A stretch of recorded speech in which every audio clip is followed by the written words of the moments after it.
खारतोडे प्लिओ कासो पहिला तयार आहे 44 किलो फायनल साठी आणि तिसऱ्या नंबर साठी पलीकडे शाहीद मोलानं कब्जा घेतला 2 गुणाची कमाई केली बेगवानचा शाहीद आणि शेटपळगडेचा सोहम वरती 2 गुणाची कमाई केली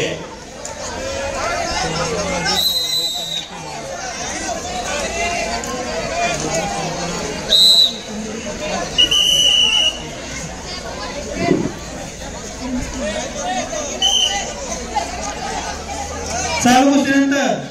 दुसरी सेमीफायनल 51 किलो श्रेयस ओवळे लासून red costume Prathamesh Gawde blue costume Pappu Shaikh Torve ज्यांनी आंतरराष्ट्रीय महिला कुस्ती संकुल उभा केलं लोणी देवकरला जवळजवळ 100 मुली तिथं सराव करतायत श्रेयस आसो रेड कासो आणि चला पहिलं शाहीद मोलानी फायनलला प्रवेश सोहम गाडगे शेटपळगडे तिसऱ्या क्रमांकासाठी लढत होईल राजेंद्र गावडे वाजतात भवानी